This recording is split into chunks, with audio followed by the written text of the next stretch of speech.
Es importante para que se siga dando la verdad.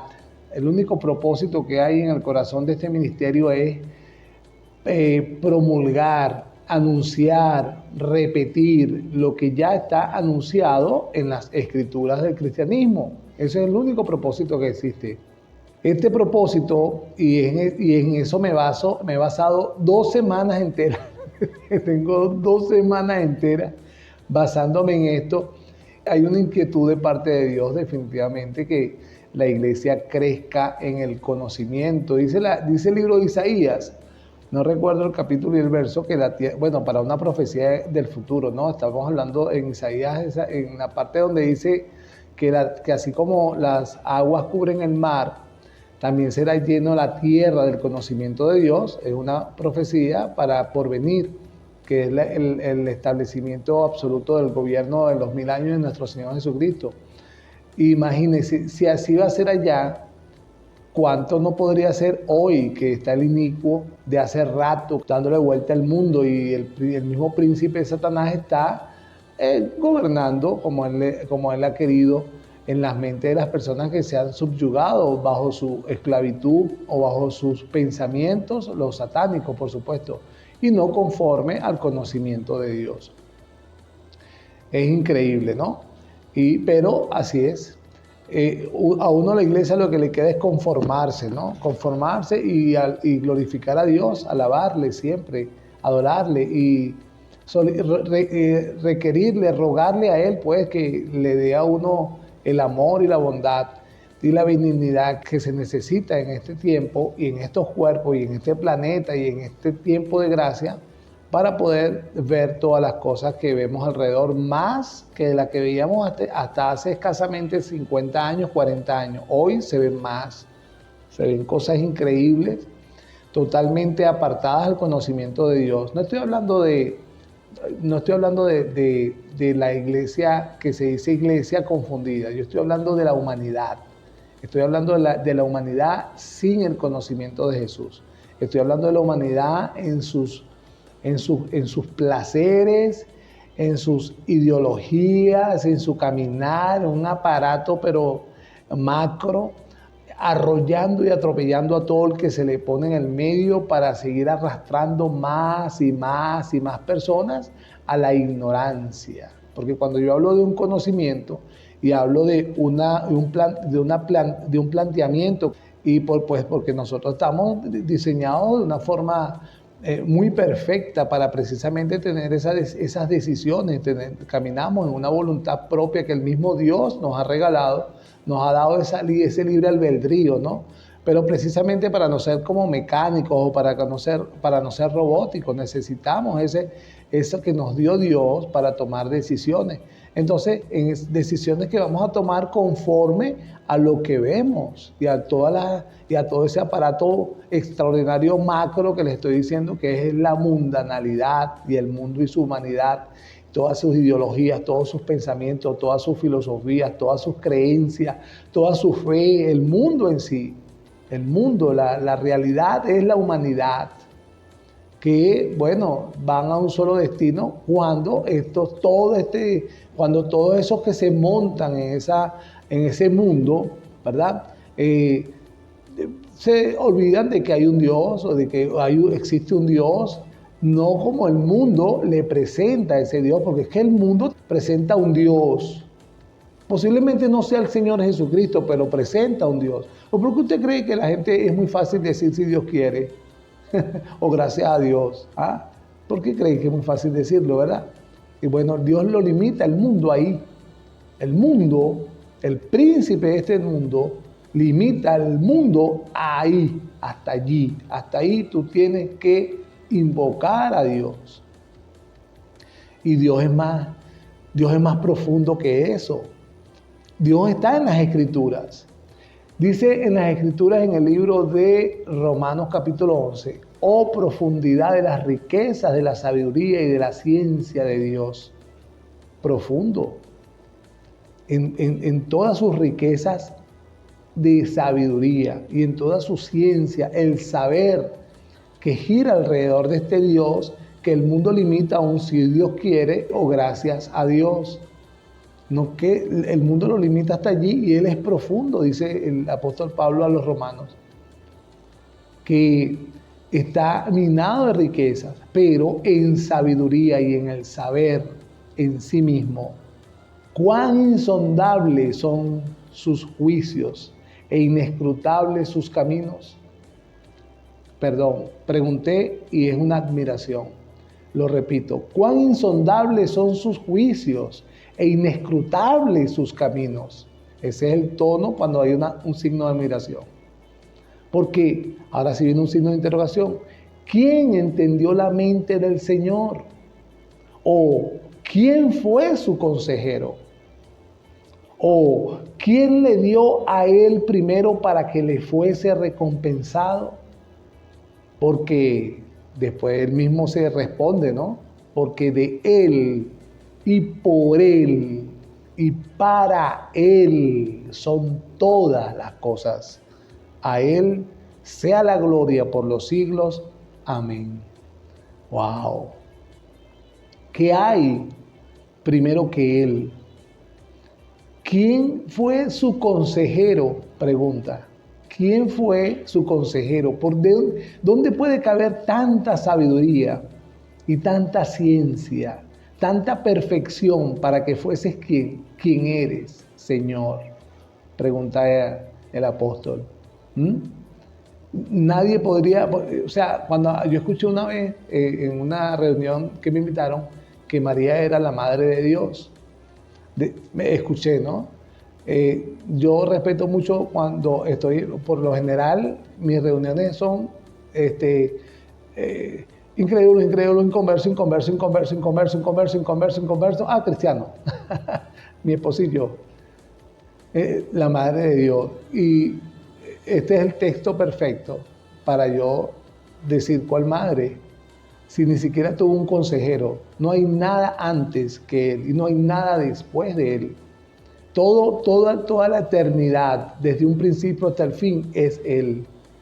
Toda esa es la profundidad de su riqueza y de su sabiduría y de su ciencia y de su saber. Ahora fíjense, aquí está narrando la personalidad de Jesucristo, este Jesucristo, que es el mismo Dios, ¿no? Porque el mismo Romanos 9:5 dice que Jesús es Dios. Pero él está tratando, es importante marcar cuando él se refiere a Dios como Jesucristo. Y de este se trata. En el libro de Colosenses, en el capítulo 1, el mismo apóstol, en esa insistencia, constantemente, la misma que aparece en Efesios y en Gálatas en el primer capítulo, de que oí de ustedes, se aman, creyeron el evangelio que les presenté para perdón de pecados, o sea, un evangelio que no se sale de allí. Él pues rogaba también en sus rogativas y oraciones por estos creyentes de Colosenses que fueran llenos del conocimiento de la voluntad del Padre, en toda sabiduría e inteligencia espiritual. Esa era la rogativa de Pablo, llenos del conocimiento. Yo ruego para que sean llenos del conocimiento. Y le estoy diciendo que en el milenio la tierra, así como las aguas cubren el mar, la tierra será llena del conocimiento. El libro de Habacuc dice del conocimiento de su gloria, pero el libro de Isaías habla del conocimiento. Y Pablo, desde que empezó a predicar y a oír de que habían un grupo de personas que sí creyeron el evangelio de salvación, el evangelio para perdón de pecados, la presentación de un Jesucristo muriendo por los pecados del hombre y de la mujer, de la humanidad. Él oraba para que fueran llenos de su conocimiento, llenos de inteligencia espiritual. Habla específicamente el libro de Colosenses. En Efesios dice que sean llenos de sabiduría, del espíritu de sabiduría, no dice de él, dice de espíritu de sabiduría y de espíritu de revelación, en el conocimiento de él. Usted, iglesia que me escucha, usted, iglesia que me ve, yo vengo de visitar a un enfermo con metástasis y quedé impactado cómo aún en cama no puede reconocer un Jesús que no le está diciendo otra cosa, sino que crea que yo hice el trabajo por ti, que tú no podrías ir a tormento, tú no podrías ir a sufrimiento si llegas a creer en este pequeño espacio de tiempo que quizás te quede 24 horas, 48, 72 horas, quién sabe cuánto, porque eso solamente lo sabe Dios, pero en ese pequeño espacio que creas. Oí que le hicieron una administración con profecías que seguramente que se iba a levantar de allí. ¿Con qué autoridad? Yo quisiera entender y no lo puedo entender, mi cabeza no entra, de repente porque la cabeza mía está diseñada para recibir el conocimiento de la palabra de Dios. ¿Con qué autoridad pudieras tú atreverte a dar un mensaje profético? Como los profetas del judaísmo, no le darán vergüenza, cuando el mismo libro de Deuteronomio, cuando el Señor llama a Moisés y le dice que va a levantar profetas entre su pueblo, y también advierte ahí que cualquiera que hablase y no se cumpliese, imagínate, después de esta profecía, un diagnóstico de metástasis. Una persona con tal vez 30 kilos de peso. O sea, ¿con qué autoridad tú te atreves? O sea, yo definitivamente pienso que es falta de temor. Falta de temor no es miedo, estoy hablando de respeto, ¿no? Pero ¿sabes por qué? Porque no existe el conocimiento, no existe la ciencia de Dios en el corazón de una persona. Si tuviera el conocimiento, cuando el conocimiento como Dios se da a conocer en su palabra, es como Dios se da a conocer en su palabra, no en las pequeñas mentes de los pequeños hombrecitos de la tierra. Dios, como se da a conocer en su ciencia, en su inteligencia espiritual, en su saber, en su revelación y en su sabiduría, en el conocimiento de su palabra, que es inescrutable. Acabo de leer en Romanos, es inescrutable. ¿Cómo pudiera yo atreverme a tanto? Él, hablando también de nuestro Señor, es la imagen del Dios invisible. Cuando tú entiendes estas profundidades, yo pienso que lo mejor sería callar. Él es la imagen del Dios invisible, el primogénito de toda creación, porque en Él fueron creadas todas las cosas, las que hay en los cielos y las que hay en la tierra, visibles e invisibles, sean tronos, dominios, principados, potestades. Todo fue creado por medio de Él y para Él. Imagínate el nivel, ¿no? Imagínate el nivel de ignorancia donde puede alcanzar nosotros los pequeñitos hombres cuando podríamos entender de qué se trata, la posibilidad de callar cuando no sé algo. Prefiero callar cuando no sé algo. Porque cuando hablo de no saber o no sé, hablo de ciencia, del saber, de la ciencia, de lo inescrutable en las profundidades de este Señor que va más allá de lo que nuestra mente muy finita podría alcanzar. Y Él es antes de todas las cosas. Y todas las cosas en Él, no por Él, sino en Él subsisten. Y Él, sigo hablando de nuestro Señor Jesucristo. Cuando yo digo Él, hablo de Jesucristo. Y Él es la cabeza del cuerpo, que es la iglesia. Él es la cabeza, no nosotros. Nosotros somos unos siervos inútiles y parte de un cuerpo, miembros de un cuerpo, solamente para ser dirigidos por una mente que ya está bien clara y definida en el conocimiento de la palabra de Dios. Dios me ayude para que trate de transmitir con bondad y benignidad lo que quiero transmitir. Y Dios ayude a todos a oír y entender lo que quiero que entiendan. Es un cuerpo, no somos una cabeza. Si un dedito se le ocurre, imagínate un pulgar pensando, sintiendo y emocionándose. Qué terrible, ¿no? Si el pulgar nada más está como para pedir cola, ¿qué más puedo hacer con un pulgar?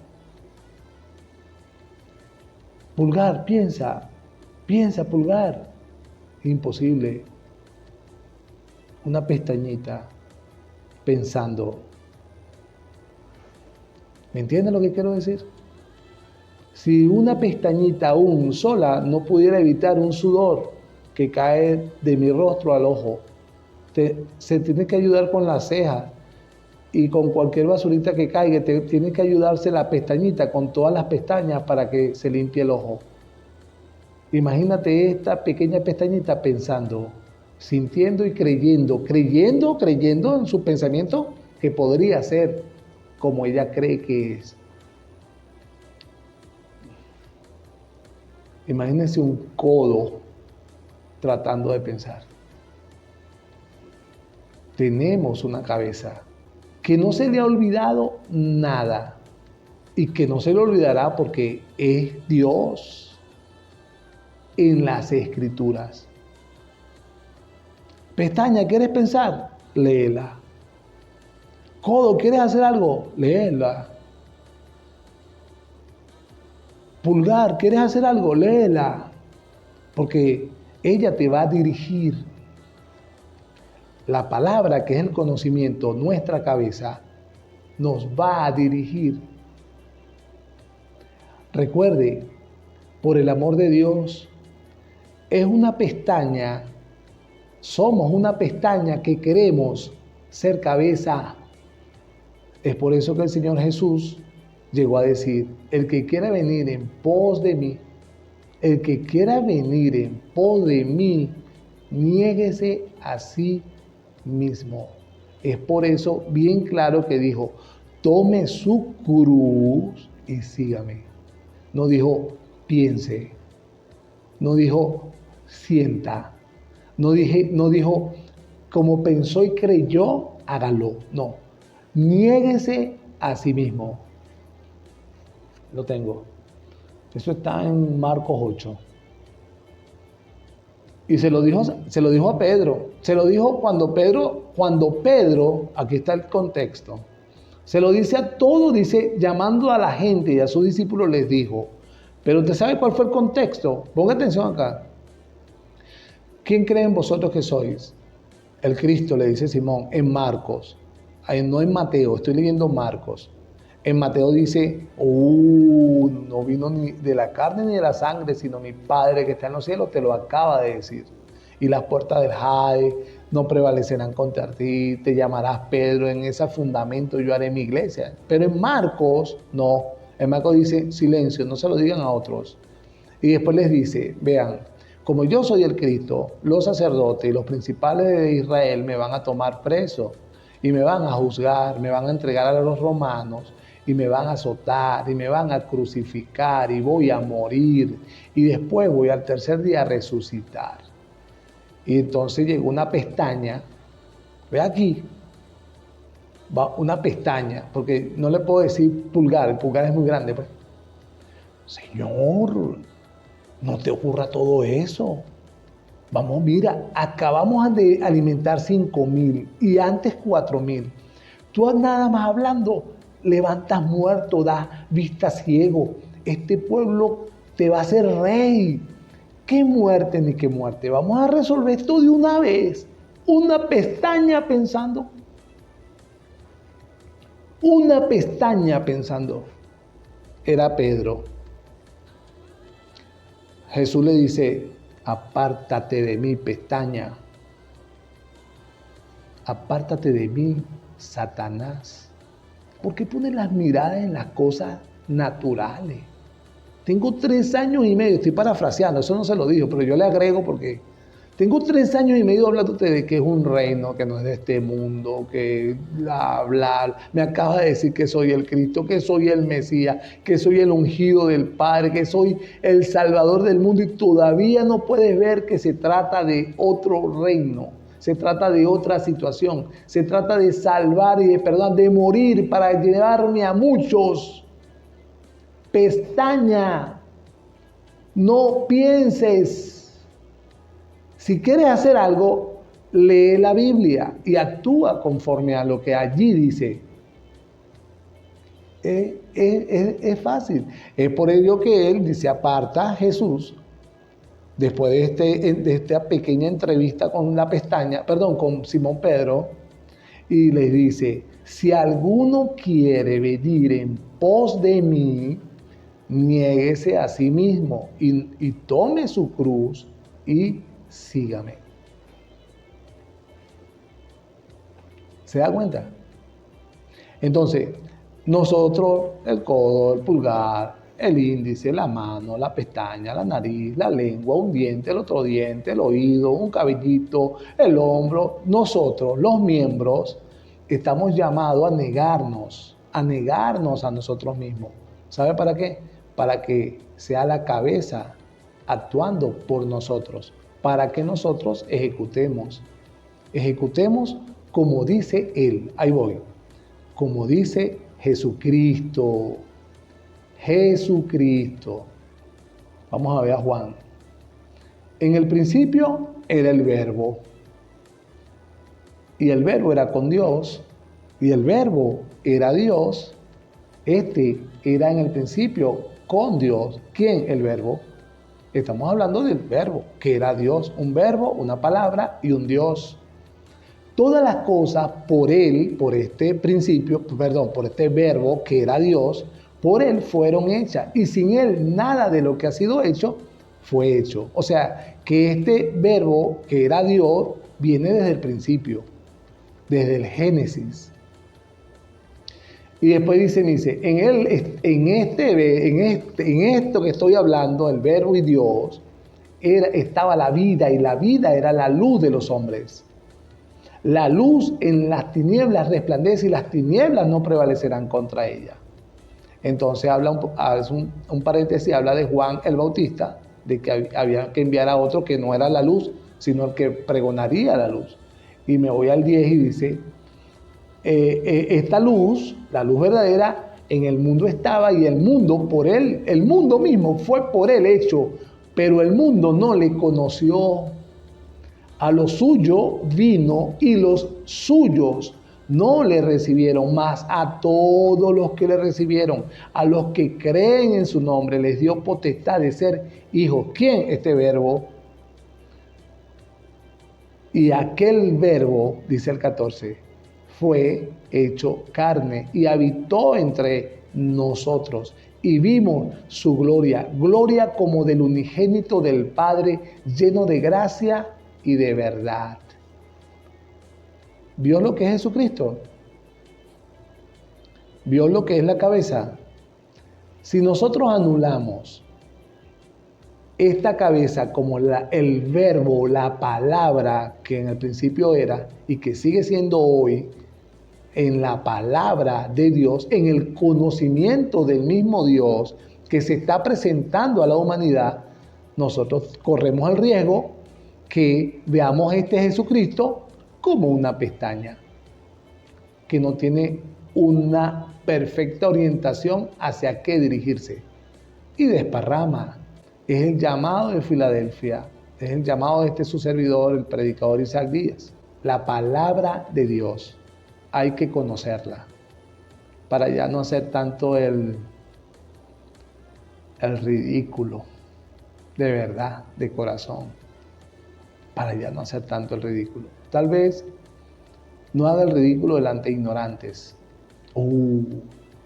Y se asombrarían estos ignorantes con cualquier chispa de alguna pequeño verso que toma, que podría ayudar creyendo en su corazón, como pestaña que podría ayudar a otro. Y al ignorante, mmm, lo que vas a confundirlo, en realidad. No lo va a ayudar, porque tiene que darle la verdadera, completa.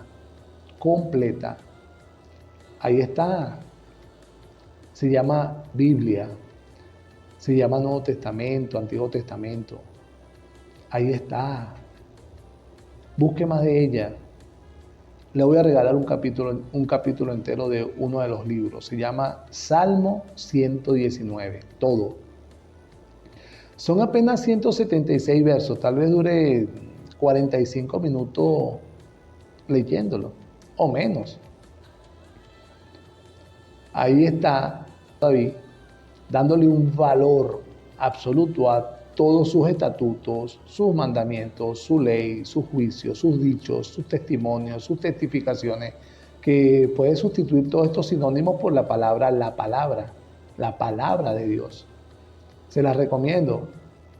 Vayan hoy, ahora, cuando antes de acostarse, y la leen. Salmo 119, para que usted vea el valor que los judíos aún, bueno, ellos no habían llegado a Jesús, pero aún le daban el valor, sin conocer a este crucificado, a su palabra, a la palabra del Señor, el valor. Y nosotros somos paganos y gentiles, imagínese usted. Imagínese qué será de nosotros. Gracias a Dios por Jesucristo y por su gracia y su misericordia. Dios le bendiga a todos.